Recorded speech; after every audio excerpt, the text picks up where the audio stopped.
us again here. Felon, thanks for always putting a great group of people together, and mostly thank all of you for being here. As I was listening to Kris and wrote a couple of things down that the last panel said, it kind of strikes me as like everyone in the room, like you have a choice to be here. You spent your money, your resources, you know, your leather personnel carriers got you here. You're taking away from work. I know people right now, something's burning a hole in. Hey man, good to see you. You know, the phone is burning a hole, someone's at home. I mean, it's my anniversary today, so I'll be taking something blazing home, so I don't get in trouble. But it's a choice to be here. So Kris, like you said, to network. Why? So we can stay ahead of things. One of the things we talked about yesterday was the power collectively. Like, think of the power, the collective power in this room. If we made a choice right now, and we said, hey, look, everyone in our industry must wear a blue hat on Thursday.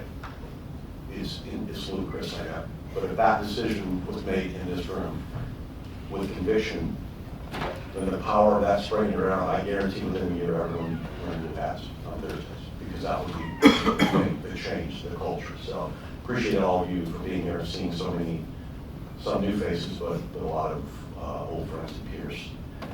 As Felon said, you know, we've been talking about modernization for a while. This panel we've had many times. EP is a great place to harness the power of convergence and modernization, but as we think about it, the landscape's not just growing, it's accelerating. The risks we're dealing with today, physical, digital, reputational, as you said, aren't showing up in isolation anymore. They're compounding. What used to be the single domain threat is now multiple domain, and the surface is growing. I think about it yesterday, Kurzweil, who was a scientist and inventor. He has this idea about the law of accelerating returns, how tech doesn't evolve in a straight line, but at an exponential rate, and the same is true for threats that follow it. I used to be a big fan of Moore's Law, and then that's kind of timed out in my head, and now I've been spending a lot of coffee time on Sunday mornings thinking about this, thinking about what that means for us, because with innovation comes risk, and from risk, innovation will come out. So that's where executive protection comes in. It's not the flashiest, because a lot of times what we do is optimized. We operate close to the problem, we adapt fast, we bridge disciplines, not because we have to, because we have to out of necessity, and because we have such a small response cycle. So the discussion again is tangential to modernization. It's not tech for tech's sake, but it's about how do we optimize what we're doing, which is what we talked about as we built our panel today. You know, we're going to discuss what's working in the field today, where convergence might already be happening, and how do we protect people smarter, not slowing down. So we're going to get into it. I just ask them the answer. You know, just tell folks who you are and what you do. But Brandon, let's start with you. You know, I know you deal with a lot of clients every day, some in the room. You get a lot of varying types of clients, and I'm wondering, like, to you, as a person who supplies protective services, again, to a multiple client base, what does optimization look like to you? So again, my name is Brandon Shafikhani. I'm Chief Executive of Samaritan Protective Services. We are an executive protection, intelligence, and TSDM firm based right here in Washington, D.C. So we have a global area of clients that we service on a daily basis. Optimization, for me and for a lot of our clients, means efficiency. So how do we work more efficiently? How do we more effectively execute the missions that we do on a daily basis in support of our clients? And how do we maximize our clients' dollar as well? Because at the end of the day, bean counters get a vote, do they not? So what are we doing to work smarter, not harder, on behalf of our clients? So for me and a lot of our clients are asking us, you know, how can we do the same job but do it more efficiently, do it better, do it quicker, and also harness and utilize technology while doing that. We're transitioning away from a lot of the manual collection and analysis to harnessing AI and other technological solutions. So that's really, for me, what optimization is efficiency. Anybody else have something they add to that? Something in my mind, I'm thinking about like process versus people versus technology and the balance. I mean, anybody have something to add to that? Or Brandon?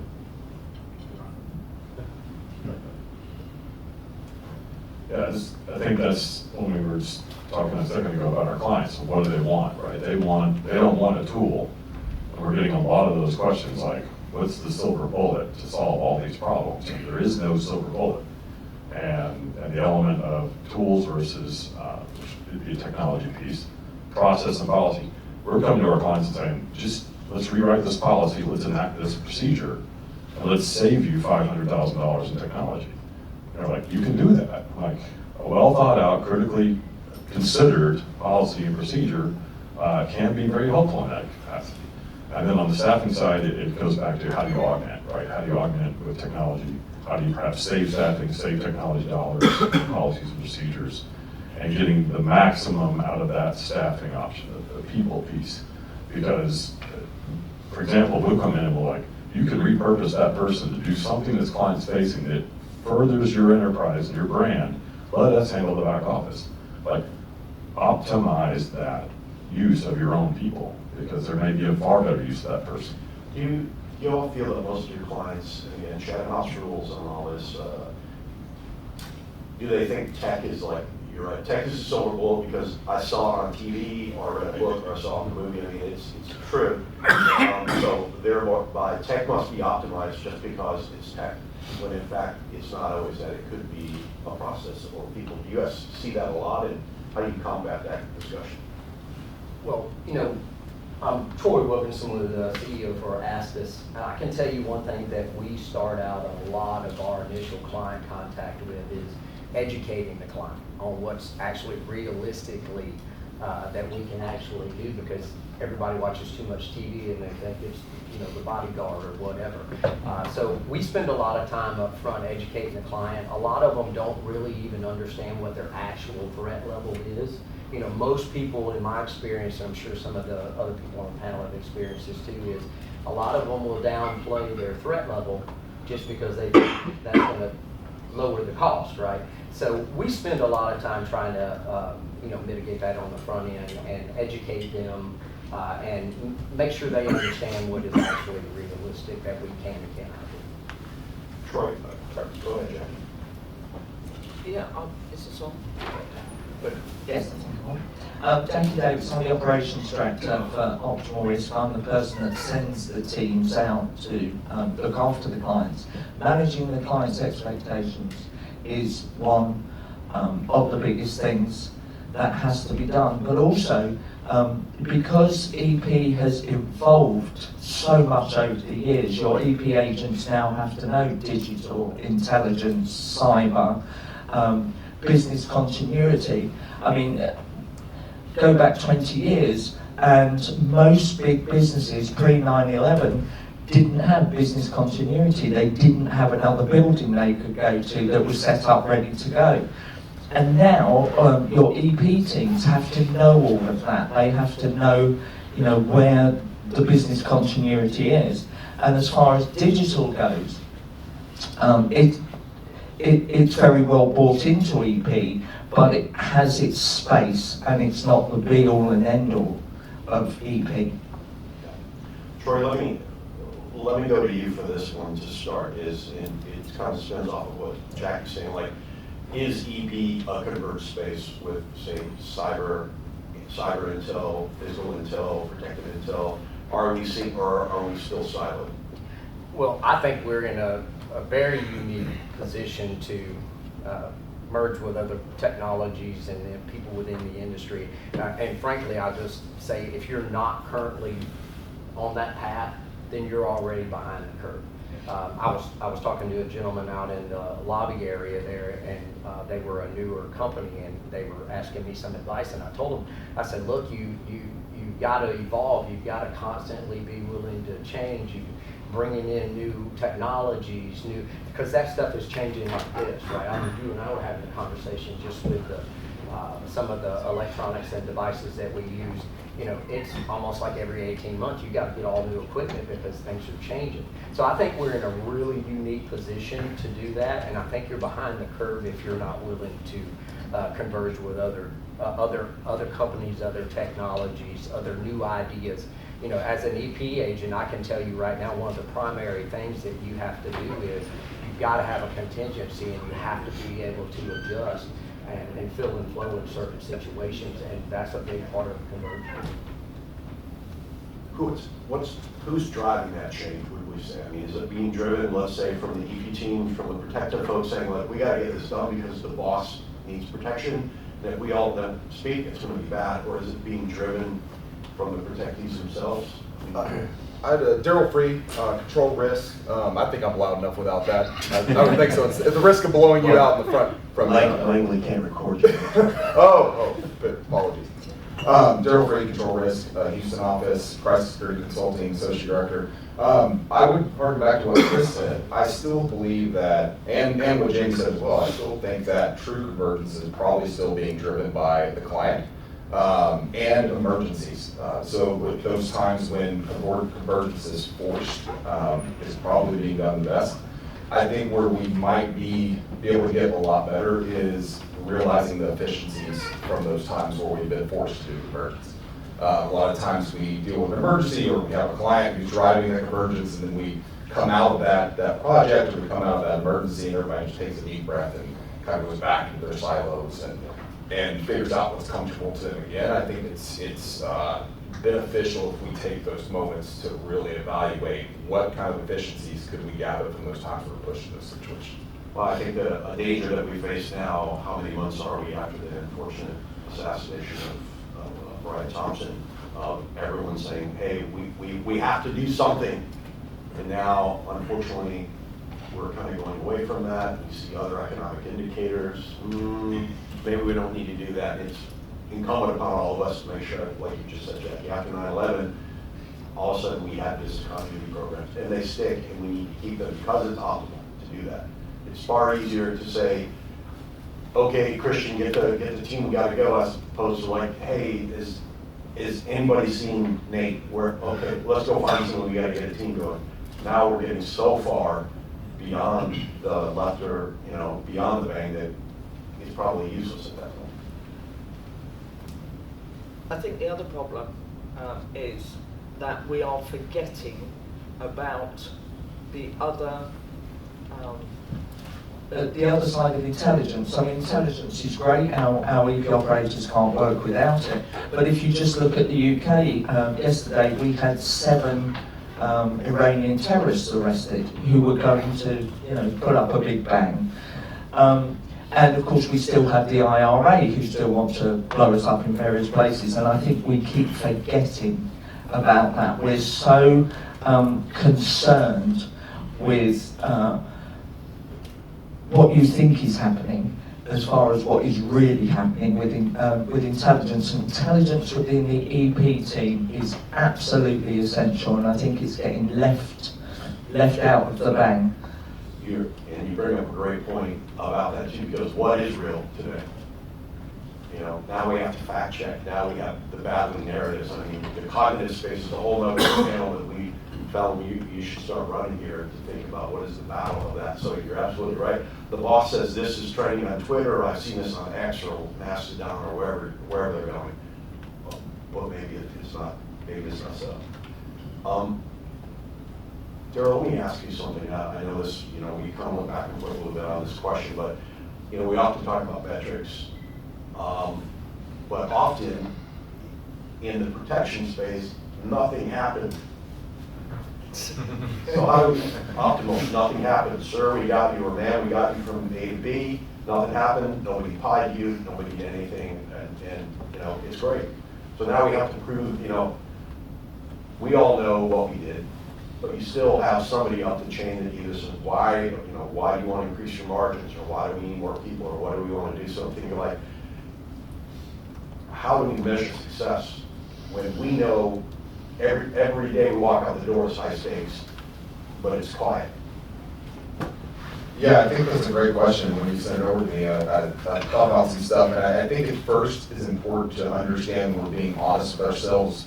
Was it quiet because we were good and prepared, or were we good and prepared is the reason why it's quiet? We first have to be honest with ourselves. Did we do a good job preparing, or was it just a quiet operation? And then gathering those metrics. I mean, all of us understand whether we're third party or we're internal to a client or in corporate security structure that we have to sometimes justify our jobs and justify our existence, especially if things are going well, things are remaining quiet. So whether it's doing an after action report with metrics in it, I think that needs to come from not only the protectors on the ground, but it needs to come from any other converging departments, intelligence, HR even, and understand on those after action reports, where were our wins, where were our anomalies, and then also a third category of where were our close anomalies or our near misses that we can capture. Not that we need to go to our executives and justify our job every day, Right. but if we're asked those questions of, you know, what's the justification on why I need security at this event, something where we can point back to data and show this is what we've avoided in the past through preparation and converging factors. How much do you, speaking of optimization, how much do you factor in things like, look at time saved, like just having somebody who knows your schedule, gets you from A to B. You know, we're not your personal assistant, but oftentimes things are more optimal when we're around. I mean, are those metrics worth talking about too?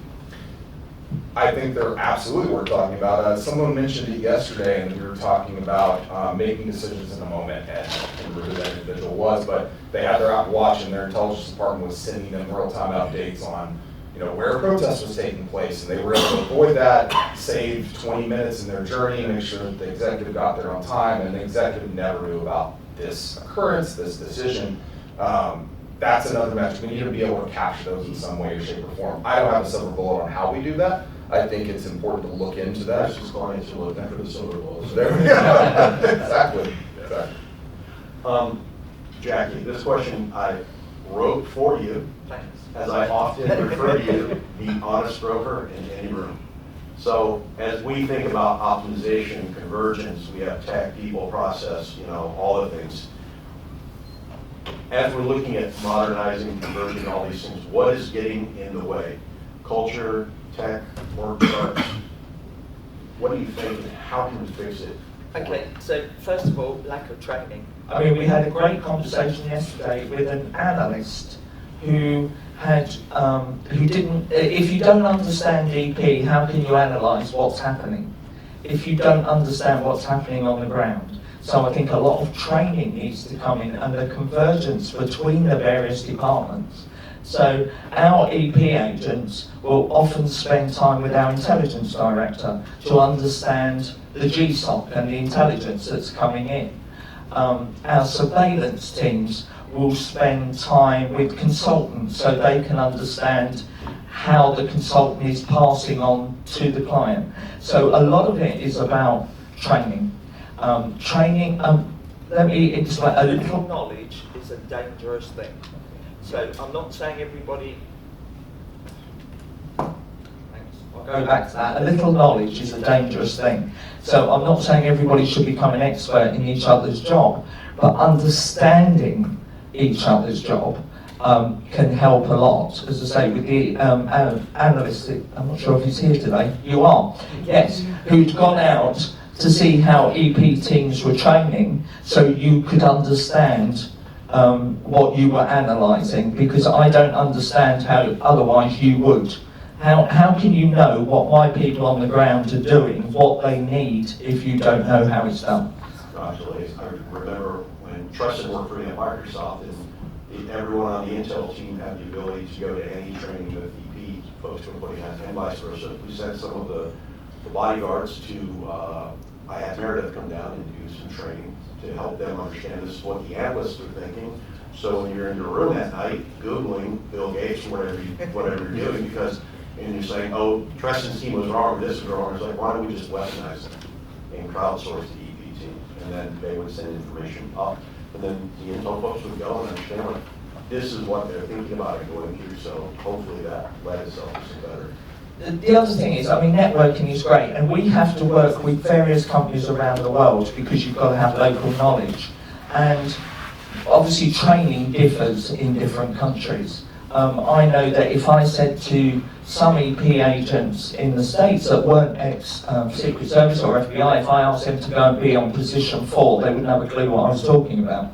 So it's also about working with various companies and agencies around the world, but understanding and knowing how your operators are going to work. Yeah, that's great. Anybody have anything to add to that?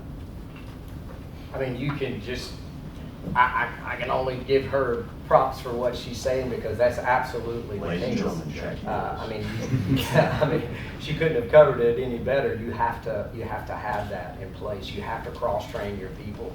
I know at our company, if you come in as a junior analyst, senior analyst, whatever, you immediately go through the EP training and the investigative training with us, because you've got to understand what those people on the ground are doing, because if not, like she said, you can't support them if you don't understand their mission, right?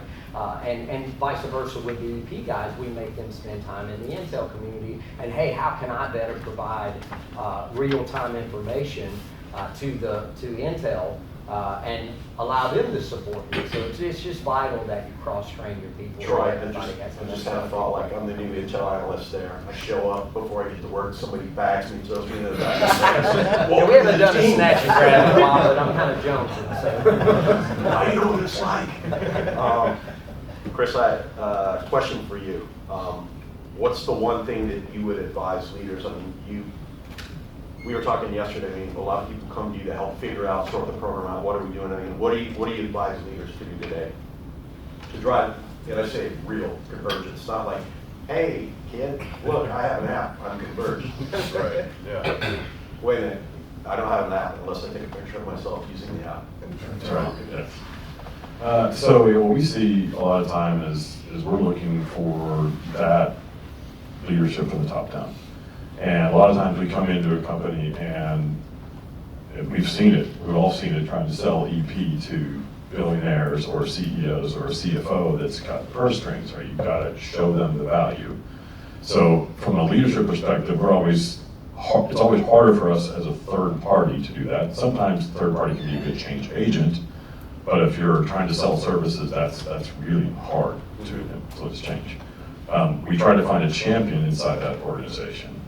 And we just had a recent experience where there was no champion and it was really pushing that rock up the hill. Champion arrives and suddenly it's like they have a plan, they know exactly where they want to go, they have policies, they have procedures, they have goals for the corporation, metrics, measurable productivity metrics.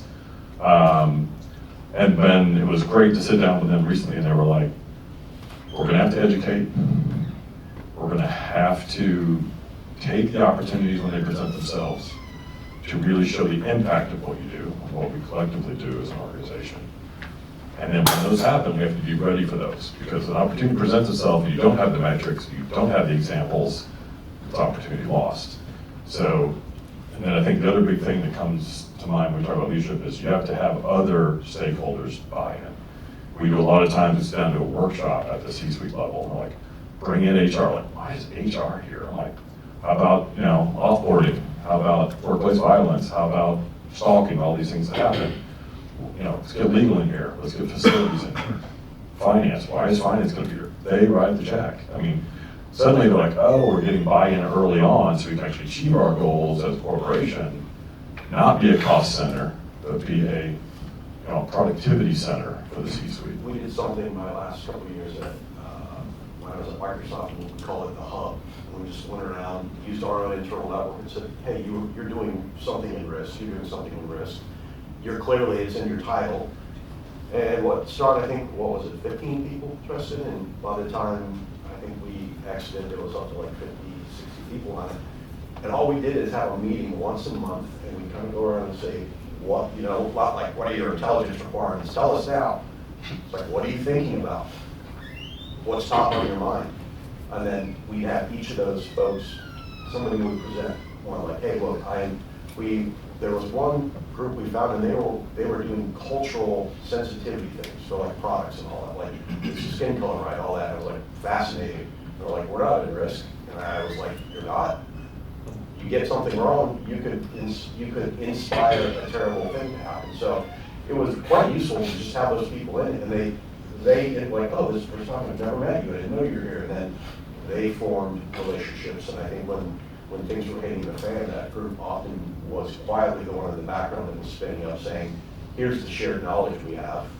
And then they would all go to their bosses, and lo and behold, decision makers started getting the same ideas from multiple levels, and hopefully that helped out. Other people add to that question. Yeah, so I think, everything starts with a conversation. And to caveat with, Kris, Troy, Jacquie, what you guys have said is, we've got to come together, and I think EP is in a unique position to be almost the glue that binds us, whether it be a corporate security environment, third party, whatever the case may be. We're in a unique environment to open up a conversation, to find out what the stakeholders actually need, what the requirements are, and where we are lacking as well. I had a conversation with one of our main clients a few months ago, and the crux of the conversation was, what do you need, and what do we not provide that is a headache for you? How can we pivot and change based off of your needs and the perceived needs that we might not even be thinking about yet?